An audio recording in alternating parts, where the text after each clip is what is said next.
Hi, I'm Paul Roberts, and this is Conscious Counseling 101. I first thought this is one of my top 5 things I don't know, but it actually is something I know because we're not going to talk about what really happens. We're going to talk about what should we really do with it. Abortion. The short answer is I don't know. I don't know. We're going to go into religion just a little bit here, but I also want to keep it secular. As far as secularity goes, I have learned from the notion that Socrates came up with, which was that we should know ourselves, be truthful to ourselves, and learn from the things around us. And we should be able to grasp all concepts and all things and know all things by that. But then I don't throw the baby out with the bathwater. I also believe religiously. I was brought into a religious family, and I believe that there's a possibility that those things are all real too. But I never got to the point of knowing. So therefore, I can't say, this is what you do. To me, it becomes only a thing of faith. The short answer is, I don't know. I don't know. But I think what's really going to be spoken to here at abortion is, how do we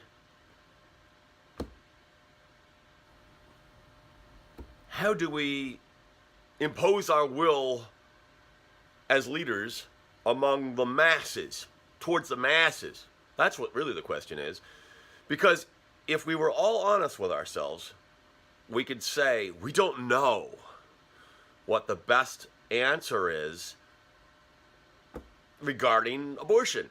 People take a side. People say, you got to take this side, you got to take this side, you got to take that side. I say, I don't know. I'm honest. I'm truthful. I'm in the middle. I do not know. It's one of the things that I don't know. It's one of my top 5 things. Now, I say I don't know anything. I don't know anything.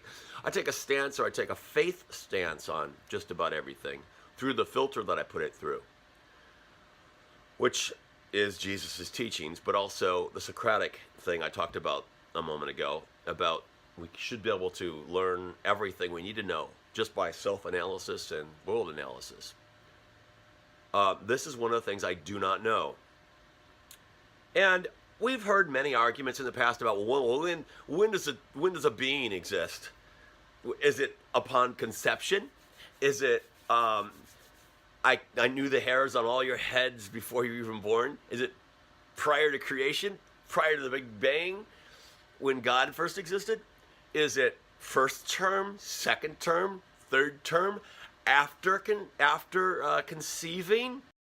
Is it all the way to the point where the child is still in your custody and your responsibility? Is it even then that we can have ownership of that being? And like Abraham was told by God, sacrifice your son for me.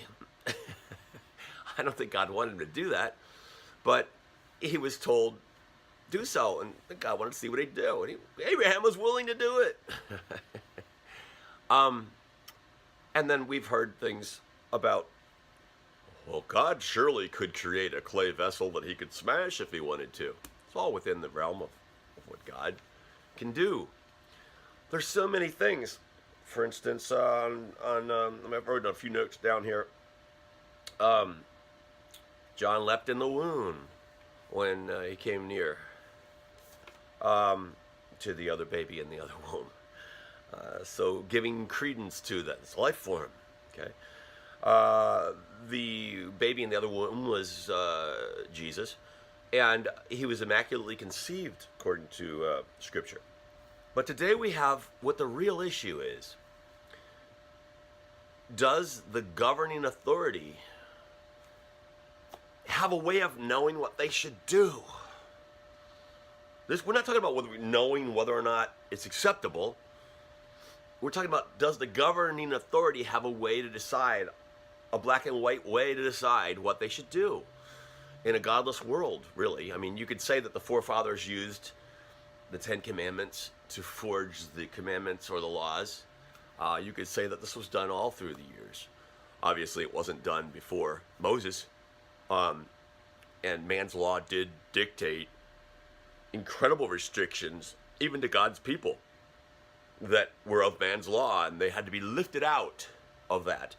But they continued to use their own overly legalistic society. They bent it to their own wills because there was an intervention between man and God by the priests and the things they needed to do and the sacrificial offerings and the way that the whole thing was set up. Yes, God said, I'll do this for you if you'll do, but then remember, he said, if you do this and this. And the Old Testament shows that they didn't do what they needed to do. And they received the lesser or the curse. And in my point of view, when the crucifixion was just about over with and the death of Jesus was imminent, he told Peter that he'd build his church on him, the rock, okay? We know that these disciples, all through their lives, didn't even recognize who Jesus really was supposed to be, but they knew enough to follow him. They knew enough to come to him. They were fishermen and farmers, not high intellect people, but I'm not going to say they're dumb. I'm just saying they were like children. And we are not to stand in the way of children coming to Jesus, because it doesn't require intellect to come to Jesus. It requires only that we see so obviously, like the child in Emperor's New Clothes. You're not wearing any clothes. And all the people were like, oh, I better not say anything. I could be in trouble. But the child didn't know about all those things that we wear on us, hold us down. And so he just spoke from the heart. The child knew that he wasn't wearing clothes, didn't know not to say anything, and so spoke. And so broke the ice. And everybody said, oh, look, isn't that great? Problem solved. But I'm doing this because my brother, my physical brother, and brother in Christ, challenged me to give an answer. Now, he doesn't want long, drawn-out answers. He just wants, matter of fact, here it is. And that's fine. If he wants that, that's fine. But he comes to a person who makes his life all about thinking and ideas and consciousness and following Jesus' ways so that I'll know him. I'd like to say this. I have looked at Jesus' ways, and we have brought our marriage up and our children up, and my conscious growth comes from Jesus' ways and teachings. Not the Old Testament, not the further New Testament, but the Jesus teachings. And understanding them in context, very important. So I'm talking from there. I'd like to say, before I go on any further about abortion, it's necessary, absolutely necessary. I find so many people talk, and cite. It's okay you come from a different angle and you have a different reason for why you think. But so many people talk about citing the Bible as to why you should do something and haven't read it. Now, just reading it doesn't mean anything. When I first got married and I wanted to bring my wife and myself to God through Jesus and make sure we were as we should be in the holy marriage way, structure or whatever, following as a new entity in Christ, as one fleshly form, leaving two separate entities and leaving our mother and father and coming together. I wanted to make sure we were on the right path, and so I brought us to what I, as a child, was exposed to, which was trying to figure out what God wanted for us to do, and brought her to this. And so I won't go into our life, because this is about abortion. In college, one of the great classes I had, we had a lot of them. I went to art school. It was creative. We were challenged to think. And I rebuilt myself. One of the history classes I had was called History of Ideas. And it was the one everybody dreaded and feared because you weren't going to pass unless you worked so hard. This man was a gift. He was very challenging. But the one thing I remember from his class, other than all of it, was ideas never die.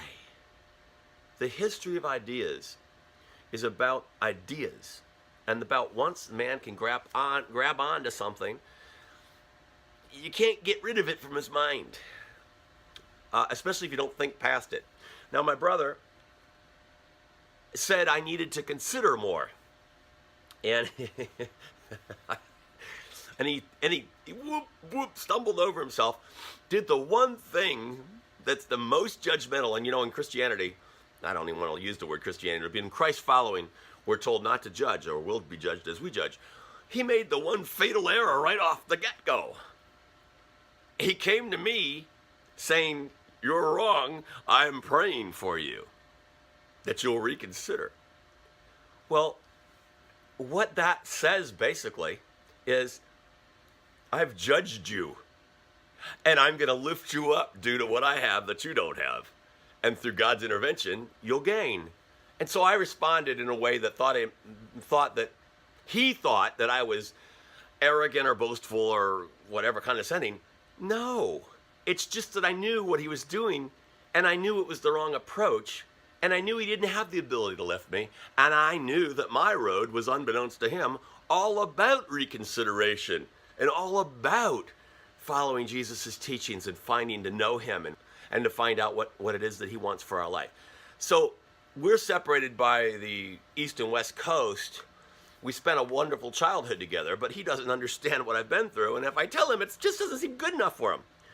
But I'm making this video not for him. I'm making this video on abortion. And I often say, only people that are willing to listen to me and benefit through the whole thing would even care to watch a long video. Even he doesn't care to watch a long video. But I say, if your heart is heavy with the thoughts of these difficult concepts, you'll take the time to watch a video. I know we're living in a world of tweeting and everything's quick and concise, and I think a lot of people just want to say, is it this or that, and be over with it. But that's not the way. Consideration of ideas is so important. I was saying to my wife today over coffee, and please don't take offense to this. I'm going to bring politics into it for a moment. The way I see things currently is that the right got the land grab, the power, and the money. And Jesus says that the love of money is the root of all evil. And so they don't come up with new ideas. They just want to go back and be conservative and find a way to justify that which they have, and find a way to keep it healthy and running. The left doesn't have, or is more downtrodden and restricted by the people that have the land grab and the power and the money. And they spend their whole life figuring, how can we survive? How can we get something? So there's a lot more ideas being generated because they don't have anything. Or they have less, or they don't have the means, they don't have the tools or the production. So there's more ideas. Now, I'm not saying all the ideas are good, and I'm not saying there wasn't good in the original ideas that God placed that there. I'm not saying that. What I'm saying is, in the Old Testament, the people that received were given by God, and they were the chosen people. In that way, God gave, and it was legitimate and right and good. In the conquering of our new world and the forming of our Constitution and the taking over the United States, that's not chosen people any longer. That's after Jesus. That's where each person should be doing as Jesus wants. And yet, the world's made up of people that didn't do what Jesus wanted and thought erroneously that because they conquered and had power, they were shined the light on like the chosen people were. That's an erroneous thought, not documented by Jesus' teachings at all. It's taking and transferring on to you, the new generation, the covenant that was made with Abraham, and you don't deserve it. You don't get it. It's not free to you. I wrote a book on that, and I haven't published it yet because I can't afford to, and I don't want to charge for it, because I believe that one of the things that Jesus said was that don't stop these little children from coming to me, or it would be better if they asked for a drink of water and you said no, to have a large millstone tied around your neck and have you thrown into the ocean than to have to stop this from coming. Well, all of you that are sitting listening to this video, my hope is that you see that I'm not telling you anything that isn't directly from Jesus. I don't want followers. I don't want to make money off of what I try to do. My work in life is pure consideration and heightened conscious so that I can offer what already exists, but a better way to show it to some people that might not have seen it otherwise, other than my servitude. I'm an artist. I started out painting and drawing. In art school, I learned what art is and what art isn't. Art is not artsy-fartsy. Art is the ability to take, through various means, physicality or words, mental ideas, whatever, and transform an idea that you uniquely have a vision or insight on, or a thing, and make it into a realm that other people can then also share that insight. Now, I switched over from communications and things like that to visual fine arts. So I'm more sketchy on like abstract. I consider the whole. I'm a very big the whole kind of person. But what I'm ultimately trying to do is nothing more than take what's there for us all and use my spin or my working of it, struggling with the ideas, consciously injecting into it and getting back, injecting into it, looking at the world, taking in, filtering, thinking, philosophizing, whatever, and then giving back what I'm able to give back, because that's my chosen, laid on my shoulders role that God's shown me over all these years. So what I'm trying to do is produce a work of art or a work of ideas or a work of whatever in a way that anybody that truly is seeking can benefit from it. As an artist, if I can bring that, I've succeeded in my given place in life as a servant to God and to Jesus' teachings that I've tried to follow. And then all my self-fulfillment will have been taken care of. Now, anything else I do with my family or my career or whatever, those are all lesser things. I do them because I must do them to survive in this world. Let's get to abortion. Why should you be able to have an abortion? Okay. First, I'd like to state, I would never want to have one. Never. Because I would never be able to justify me saying to God, how dare you? I want to go a different way. Okay, so I come from that point of view. But yet I believe we should all have the ability to look at our circumstances and our religious point of view with God and still have the ability not imposed on us to be taken away by law. Why? Because I believe God's so in charge of that birth and that baby and that entity that he doesn't even need to insert a soul into them or even have the world made lesser because of it. He could do it however he wants. And if I try to say he's doing it this way, but not this way or this way, but this way, but not this way, but this way or this way, what am I really doing? I'm really humanizing God. I'm really saying that I know better than what his powers are capable of doing. And I'm saying, I am above you, God. I know. And so therefore, because I know, I'm going to legislate what all others need to do. Now, Jesus said, judge, and we will be judged as we judge. So therefore, I can't do what I just said I'd need to do. I can't tell everyone else what to do, or I'd be judging.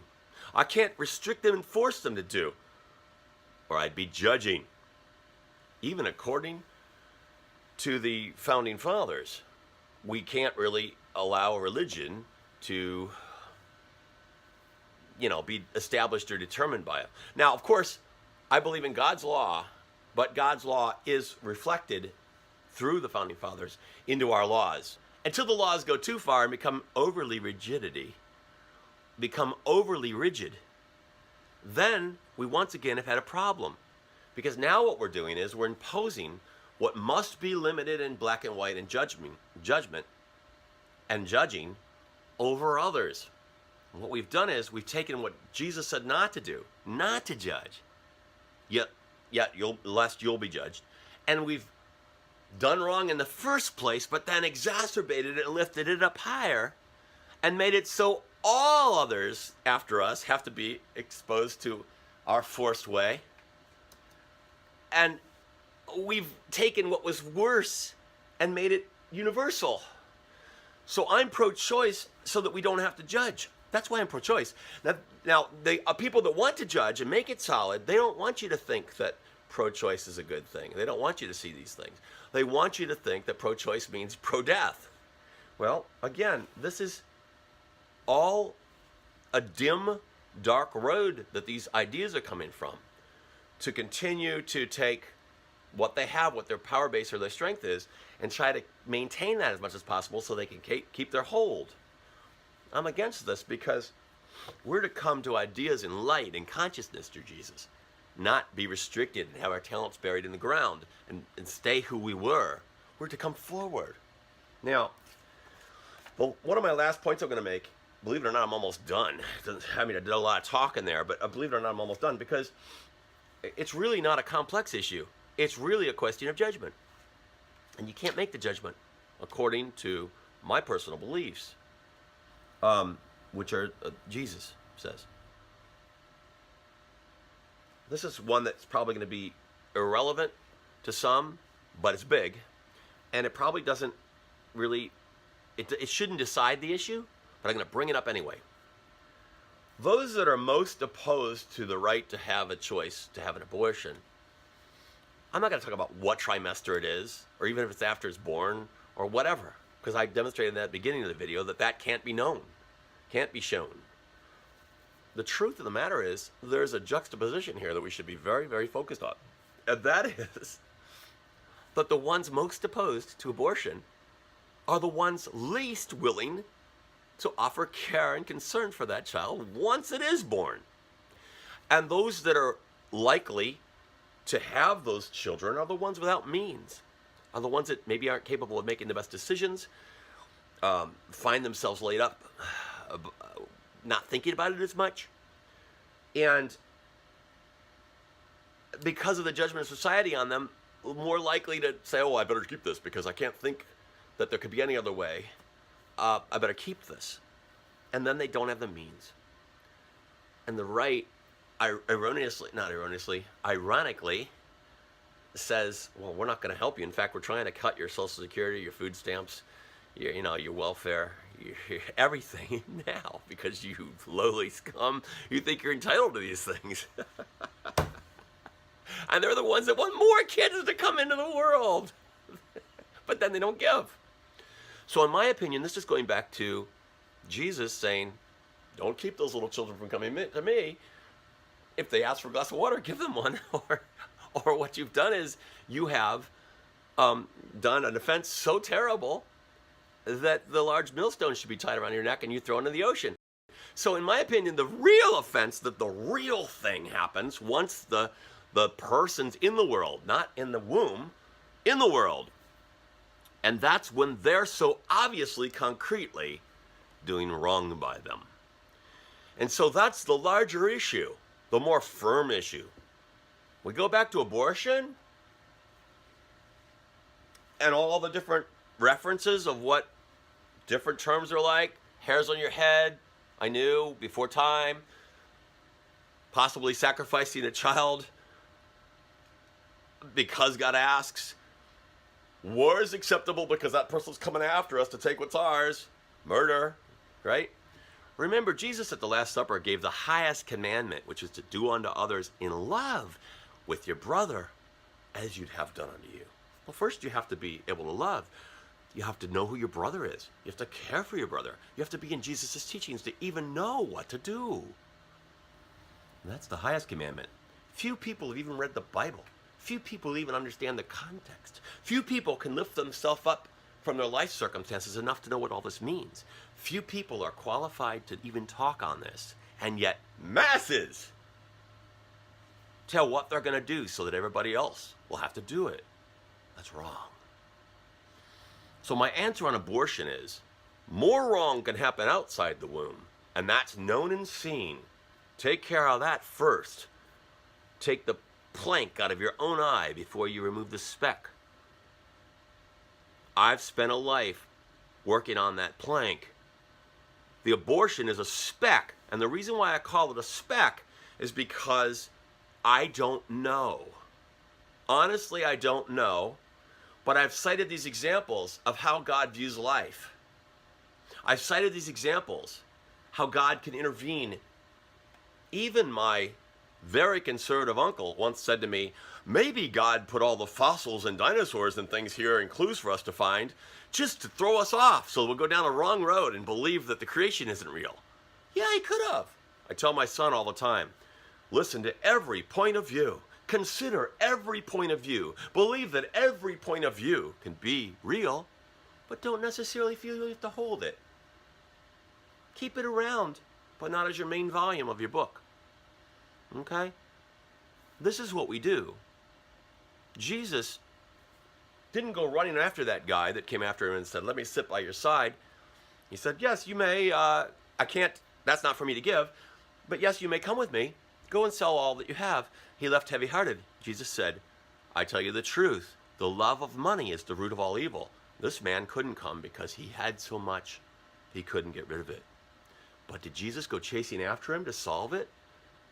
And to say, hey, come on. Look at this. You don't need this. You don't need this. No, we know that in his temptation from the devil, his first temptation, we went into the wilderness, he already was offered the whole world and denied it. Jesus didn't go chasing after him. Okay? Jesus knew he had all he needed, but he still chose money.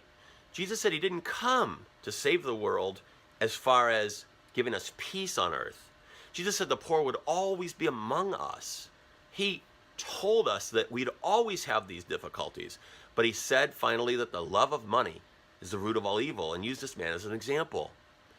And I say to you that if these types of things are governing your thoughts on things, how you react, and you think you can close it down with an iron hammer and say, as long as I think this way, all this huge group, my church, the right side leaders, everything are all going to say, you got it. You're relying on man to tell you you got it. You weren't supposed to judge in the first place. Biggest warning Jesus gave, other than the not letting the children come. Judge and you'll be judged. But also, he also warned not to call any man father. And you succumb to all of it.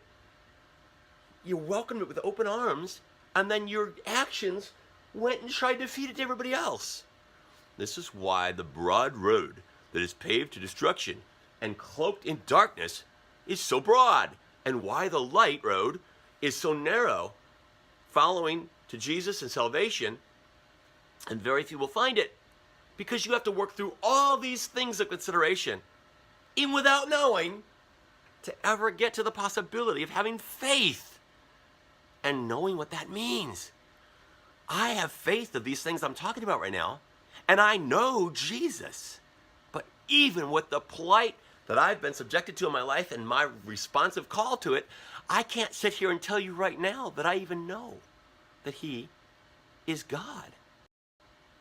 And that everything I say is exactly as I say it.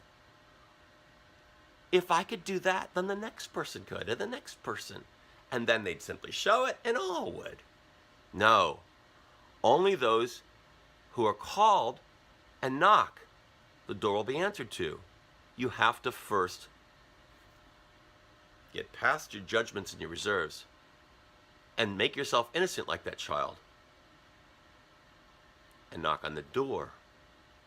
And only then, when that's true and real, will anything truly occur. Jesus will be there if you follow his teachings and get the whole context of where they're coming from, because that's the only way you're going to know what his teachings mean. Only then can you find what's obviously right in front of you. Because what you've done is you've gone off the dark, broad road of mankind, and you've looked at the light and you've seen it for what it is. That's how you can find. So the real key is, a lot of people say the real key is, well, what makes that grace shine upon you in the first place to make you want to see? I can't even answer I know to that. But the real key is, if you find even an inkling of it in anything that I might share with you about what Jesus tells us, maybe I can help. An inkling. By works, we'll know them. By their fruit, we'll know them. If I can find an inkling of a way to take what's already given, not take Paul's way, but say what's already given and say, did you look at it like this? Same words.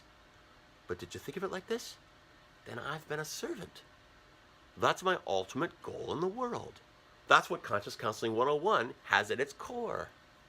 That's what I do for free. And I'd do it more if people would ask. Why do people not ask? Why do people not find? I've got hundreds of videos on this.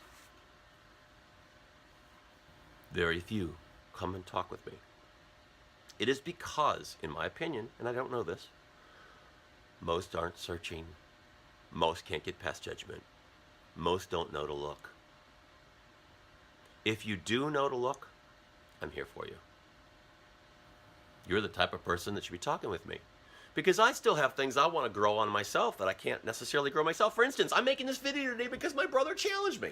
I knew from the get-go that he was more off than I was even. But because he challenged me, and because I love my brother in Christ and physically, I took the time to go to all this stuff with him. I'd do it at the drop of a hat. But he doesn't like to do all this consideration. He doesn't like me to be lengthy and wordy. Because it's easier to just accept what is easier to just accept. And I would submit to you, my brother in Christ, my brother in the world, my physical brother, that that's what makes the broad road so broad. The ease. The ease.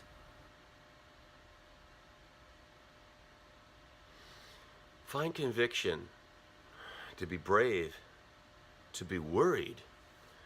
God says wisdom comes from the fear of the Lord. If we're already fearful, we have no choice but to be brave because we are already aware of our plight without. And so the braveness comes automatically. Now I say to you, with that braveness, explore, consider, become, rise, heighten your conscience, do everything you can, and don't throw the baby out with the bathwater because the world says religion and Jesus and all this stuff is fluff and it's just brought wars and problems. No, looking at it the wrong way has brought those wars and problems. There's nothing in the Jesus teachings that brings that. Nothing. We're not to judge. So, ironically, Jesus, if followed, could have brought peace on earth. But he's not followed. Why? Because he knew when he was speaking that the world wouldn't follow it. Now consider what I've talked about here. Consider this isn't Paul talking to you. This is just a servant. Consider I want no accolades for this. Consider I want only to do more tomorrow in the same vein. Not for me, but for you and for God. And for the unknown, only through faith. You won't see me anchoring anything down. So to finalize, is abortion acceptable in God's eyes? I don't know, and neither do you. Should we tell everybody else what they need to do? No, because we don't know and can't. So what does that drop the ball in the court of? Each individual and their Lord and their God, and doing the right thing by them. So how then do we become as a society responsible because we've done that for them? We enlighten. We spend our life there for them. Both physically, should they choose to have and not be able to make it. Both legislatively in the government, the best possible solution that it serves all parties the best. And most importantly, reaching out and trying to save souls, not believing that we're already chosen or that all this stuff shouldn't have to exist and we don't embrace it as our all and total every day, but by embracing it as our all and total every day, knowing that we can't know and knowing it is fathomably infinite, fathomably infinite. And all our world, as broad as it seems, is arguably finite.